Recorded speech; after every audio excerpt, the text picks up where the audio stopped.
ఓం నమో రామదూతాయ. ఈ వీడియోలో మనము శనివారం పుట్టినటువంటి వారి లక్షణాలు ఎలా ఉంటాయి, వాళ్ళు ఏ ఏ రంగాలలో రాణిస్తారు, ఆరోగ్యపరంగా ఎలాంటి జాగ్రత్తలు తీసుకోవాలి, ఐశ్వర్యం కలగాలంటే వారు ఏ ఆరాధన చేయాలి అనేటువంటి విషయాన్ని తెలుసుకుందాం. ఈ వారం పుట్టినటువంటి వారికి కోపం ఎక్కువగా ఉంటుంది, అలాగే ఆవేశం కూడా ఉంటుంది. అందువల్ల ఇతరులతో త్వరగా గొడవ పడుతూ ఉంటారు. అందువల్ల అందరూ దూరమైపోతూ ఉంటారు.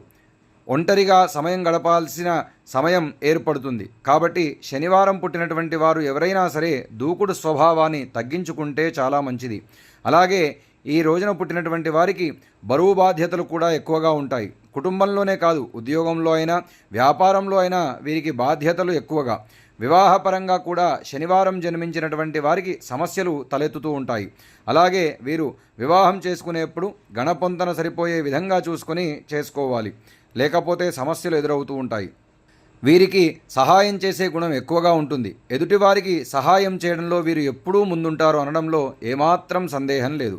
వీరికి దైవభక్తి చాలా ఎక్కువగా ఉంటుంది. ఎప్పుడూ భగవంతుడికి సంబంధించినటువంటి పూజలు చేస్తూ ఉంటారు. తీర్థయాత్రలు కూడా బాగా చేస్తూ ఉంటారు. వీరికి ప్రతి పనిలో ఆలస్యం జరుగుతూ ఉంటుంది. వీరి ప్రతి పనిని ఒక యుద్ధంలా చేస్తారు.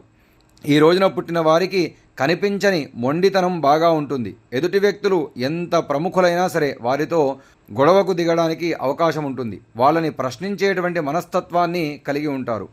ఏ విషయాన్నైనా సులభంగా గ్రహించేటువంటి చాకచక్యాన్ని కలిగి ఉంటారు. లోకజ్ఞానం ఎక్కువగా ఉంటుంది. వీరు ఏ రంగంలో ప్రవేశించినా సరే దానిలోని లోటుపాట్లను సులభంగా కనిపెడతారు. అన్ని కోణాలలో ఆలోచించిన తరువాతనే ఏ పనినైనా ప్రారంభిస్తారు. కానీ ఒకసారి పని ప్రారంభించిన తరువాత ఆ రంగంలో తప్పకుండా విజయం సాధిస్తారు. ఈ వారం పుట్టిన వారు ఇనుము, ఉక్కు, సిమెంటుకు సంబంధించి కానీ వ్యాపారం చేస్తే బాగా కలిసి వస్తుంది. అలాగే కాంట్రాక్టు బిజినెస్ చేస్తే కూడా అద్భుతమైనటువంటి ఫలితం కలుగబడుతుంది.